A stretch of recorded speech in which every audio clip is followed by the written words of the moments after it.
artistas, porque estamos de acuerdo que la tecnología digital, la plataforma, puso al alcance de las personas la facilidad de acceder a la música y de los artistas de llegar a las audiencias, mucho más que antes, o sea, la posibilidad de cualquiera con un teléfono y acceso a datos hoy de ingresar al consumo musical y a la variedad de cosas es enorme.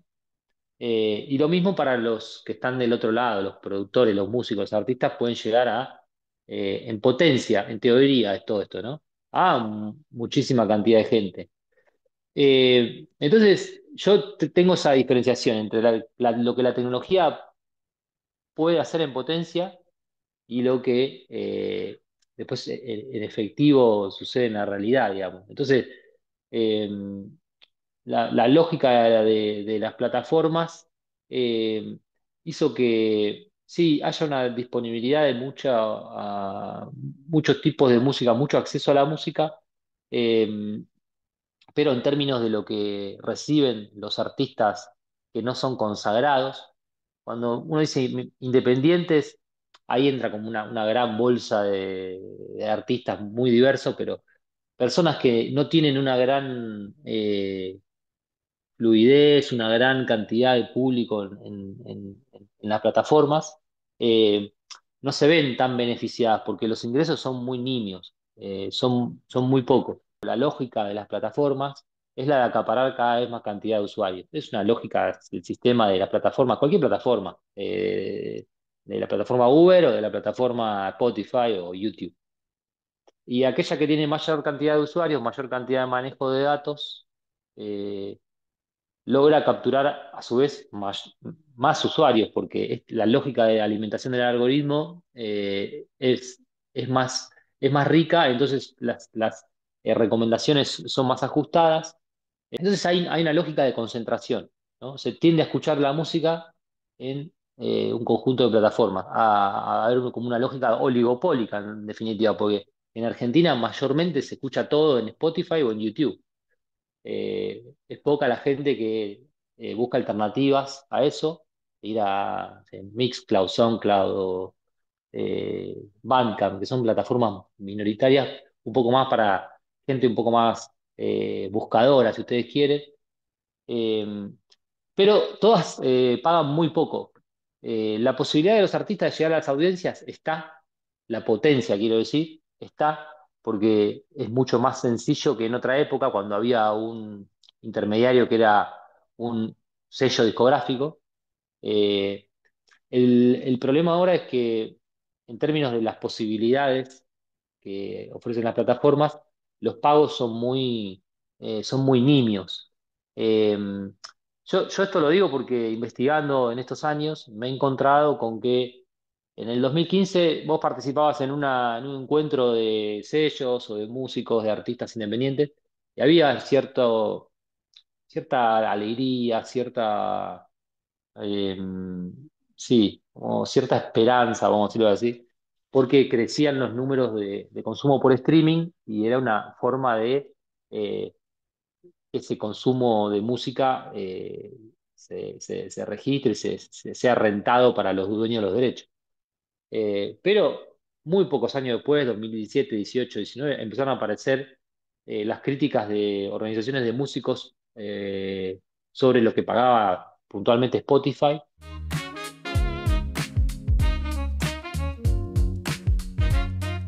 Es bastante borroso lo que sucede con la forma que pagan las plataformas, ¿no?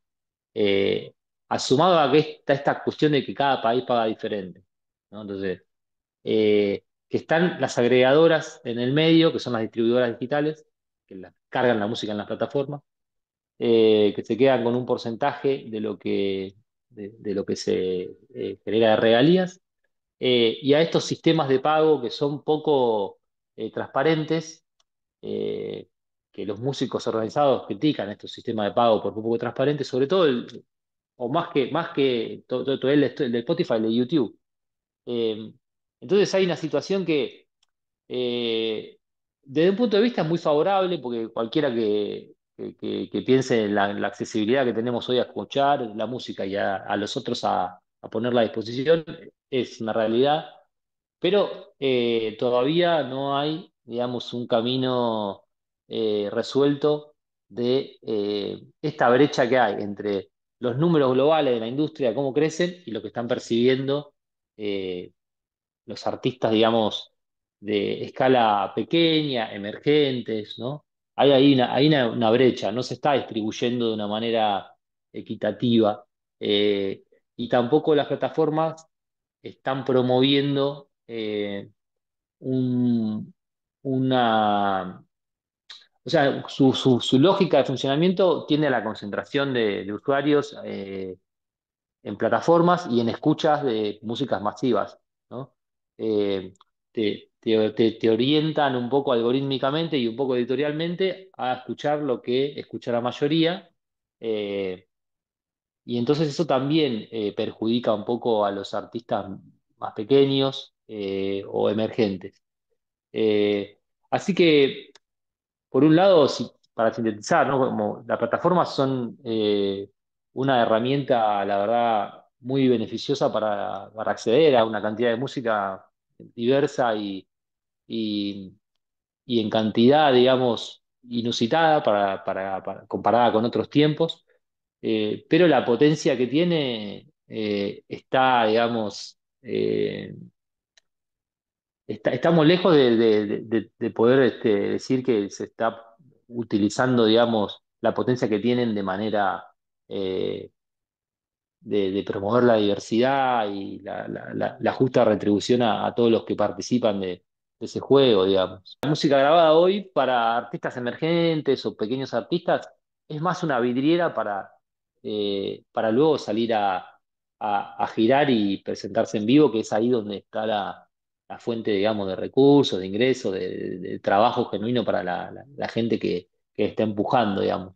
Luego ya pasado un umbral, no, ¿no? Pasado un umbral sí. eh, y en determinadas músicas también las reproducciones eh, impactan, digamos, en el bolsillo de los que laburan. Eh, Muchos chicos, chicas que se dedican a músicas más populares, más urbanas, que tienen un criterio ya de laburo más comercial, eh, bueno, han hecho, digamos, una carrera más digital y que han ganado plata con, con viralización de música en YouTube o en Spotify. Pero bueno, no sucede eso en todos los géneros, qué sé yo, en el género de la música folclórica no sucede, en el género de música jazz no sucede, en el rock, rock alternativo, las diferentes variantes tampoco es tan común. Es, es más común en las músicas, eh, digamos, más bailables o populares, o qué sé yo, llámelo trap o hip hop o formas de música bailable así, RKT o demás, que ahí por ahí hay pibes que, mm, que han tenido, digamos, mucha reproducción y han hecho un dinero con la plataforma, pero en general mm, no, no sucede.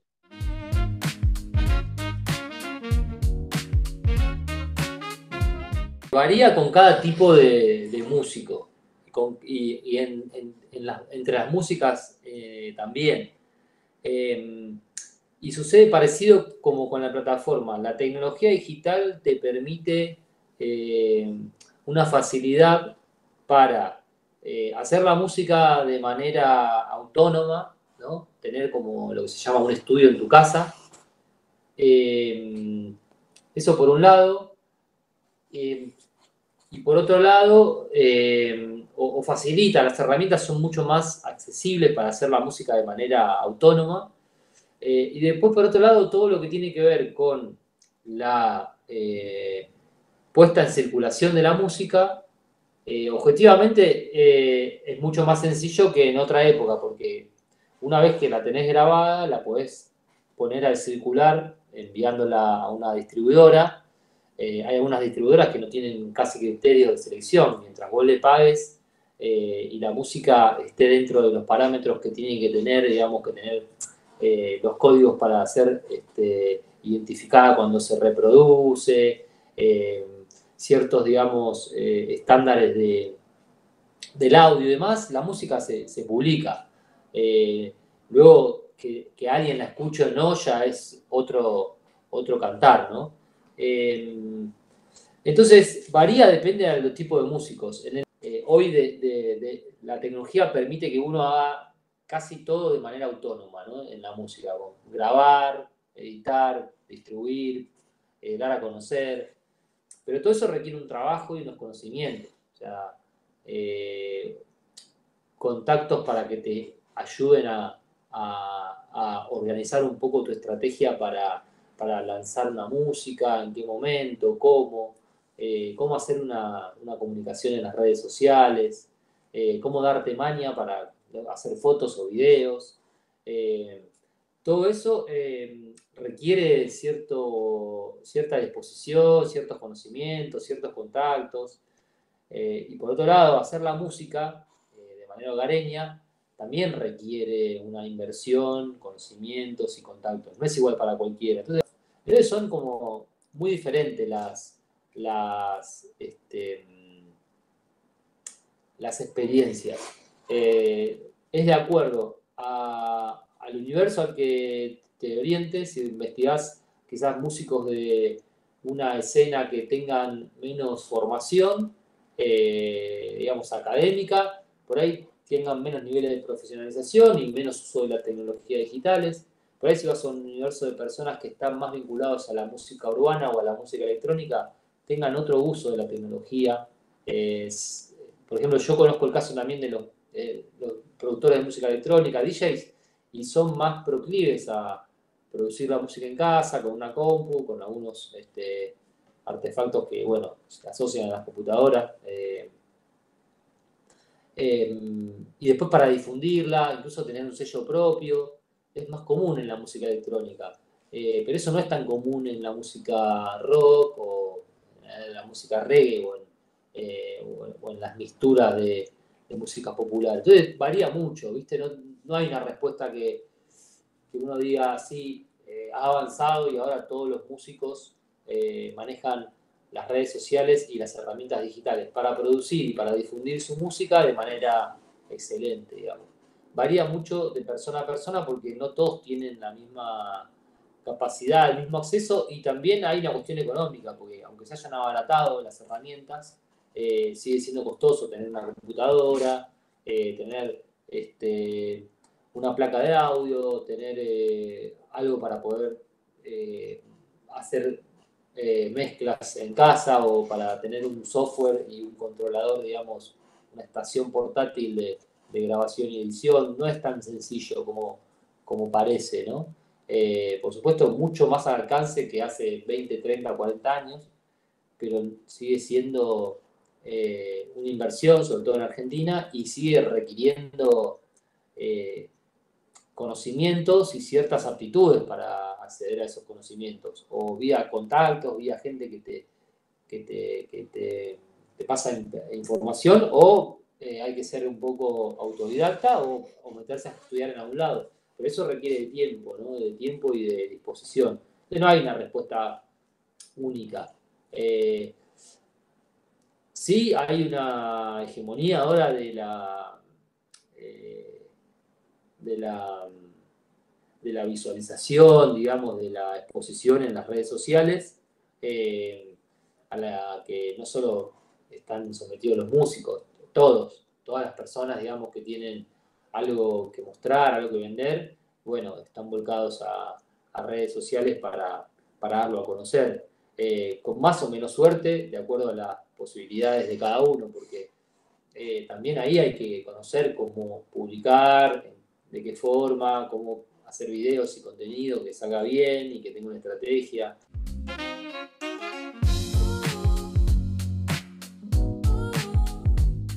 Que lo haga una sola persona, digamos, pienso en músico autogestionado, independiente, que se ocupe de todo, es complejo, es complejo. Y en la medida en que avanza en su profesión y tiene cierta capacidad de movilizar audiencia, de vender música, digamos, de generar ingresos, enseguida se contratan personas a las que delegarle algo, porque es muy complejo, sino ocuparse de todo, ¿no? De hacer la música, de gestionarte fechas, de gestionar tu música grabada, de lanzarla con cierta planificación y con una estrategia de comunicación y de marketing. con piezas digitales hechas para las redes sociales, de video, ¿no? Un TikTok, un Instagram, algo en Twitter para informar. Son muchas cosas que requieren, digamos, tiempo, dedicación. No es tan sencillo como parece, ¿no? Se requiere alguien que se ocupe de planificar una carrera, dónde vamos a tocar, vamos a empezar por acá para luego ir allá, ¿no? Ir creciendo, lanzamos el material antes de hacer alguna fecha o después de la fecha, o lo vamos dosificando, toda una planificación que hace poco yo escuchaba una entrevista, no sé si la escucharon, a Catriel y Paco Amoroso, en la que decían, bueno, en un momento, lo voy a, digamos, a simplificar, pero en un momento nos empezamos a reunir con gente que estaba todo el día con el Excel, ¿no? Por decir algo, de gente que estaba planificando todo lo que nosotros teníamos que hacer para lograr llegar a mayores audiencias, tener mayor circulación, digamos, más pegada, más público, más ingresos. Y bueno, esta antropóloga que estudió la escena de la música, digamos, en La Plata, que se llama Ornella Boys, ella tiene un texto que se llama Excel hay que hacer un montón, y que habla sobre esto, músicos, gestores que tienen que ocuparse de muchas cosas, que afortunadamente, bueno, la tecnología lo permite, pero también hay un costo en eso, ¿no? Cuando no hay otra alternativa, se hace, pero ese tiempo es en desmedro de otras actividades, ¿no? De perfeccionarte en el manejo de algún instrumento o del manejo de alguna herramienta de audio, que es lo que tiene más que ver con el arte de la música, ¿no? El resto son cuestiones que están más vinculadas a generar contenido, que bueno, es una imposición de estos tiempos en las que las plataformas necesitan contenido, cualquiera sea, ¿no? Sea música, video, foto. Lo importante desde el punto de vista del mundo de las plataformas es que haya flujo de gente circulando, dejando datos, dejando atención, a la que se le vende publicidad, a la que se le extrae valor por los datos. Entonces el músico es un gran generador de contenido. Genera la música, genera los videos, hace en las redes sociales. Aunque sea un pequeño artista o un emergente o un gran artista, es una gran cantidad de flujo de atención y de datos que circula a partir de su actividad, ¿no?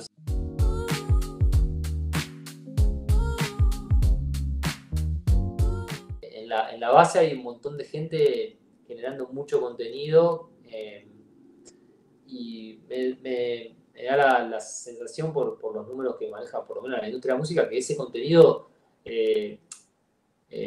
mueve, digamos, flujo de atención y de dinero, pero no retorna a quienes los empujan, digamos, que es como algo así como un pagar para tocar. No sé si lo conocen, ese término de la música, que es más de la música en vivo, cuando querés tocar en vivo y tenés que vender entradas, el bolichero te dice, bueno, yo te dejo el boliche, pero la barra es mía y tenés que vender 100 entradas. Entonces estás pagando el equivalente a 100 entradas para tocar ahí. No está arriesgando nada, ¿no? El dueño del lugar. Entonces, acá pasa un poco lo mismo, ¿no? Como tenés que invertir en formarte, en hacer la música, tenerla grabada, en hacer la planificación, la comunicación, las redes, el material para que circule ahí. Todo ese trabajo, toda esa inversión recae, digamos, en el productor. Ya como que no hay intermediarios ahí que acompañen con algún tipo de inversión, que tiene su lado positivo, porque bueno, antes era difícil que alguien se fije en un artista y lo grabe o lo maneje como manager. Ahora es más directo, es más sencillo de llegar, pero la responsabilidad recae, digamos, en quien empuja, digamos. Es una cosa muy autónoma. y implican mucho, mucha atención, mucho trabajo. Las plataformas no son entes automáticos, matemáticos y algorítmicos. Están dirigidas por personas y tienen una parte que es automática y algorítmica, digamos, de, bueno, escuchás mucho blues, te recomiendan playlists de blues o radios de artistas de blues, pero hay una parte que es editorial, eh, que está hecha por editores de diferentes estilos de música, de géneros, o de moods de la misma plataforma. Por eso las agregadoras insisten mucho en que cuando cargan o cuando envían archivos sean como muy, a los artistas como cuidadosos con esto de las etiquetas, digamos, qué tipo de música es, de dónde proviene, no solo por lo de las regalías, sino también para poder, eh, digamos, ser ubicados no sé, playlists de moods, me levanto temprano y quiero hacer deporte, o de buena vibra, o en, pero sí, en las plataformas de streaming de video y de música hay curaduría editorial y hay curaduría algorítmica, están las dos. Eh, y las distribuidoras tienen contacto con las plataformas, hay un feedback. No es que la distribuidora puede decir, che, poneme a este en la playlist, pero puede presentarlo de una manera, mirá, de los lanzamientos de esta semana, llama la atención esto y lo otro, y eso pueden hacérselo saber a un editor de una playlist que quizás sea, no sé, los 10 grandes éxitos del mes de Spotify, y por ahí hay alguien que cura eso y le pueden hacer llegar a esa persona, o los 10 grandes éxitos de la música romántica bailable. Ahí sí intervienen las distribuidoras, porque a ellos también les interesa, porque ellos van y van con los artistas. Entonces, donde ven que hay un artista un contenido que tiene posibilidades de mayor circulación, lo fogonean porque es ganancia para todos, ¿no? Para la plataforma de streaming, para la distribuidora y para el artista también, o el sello que estén metido en el medio.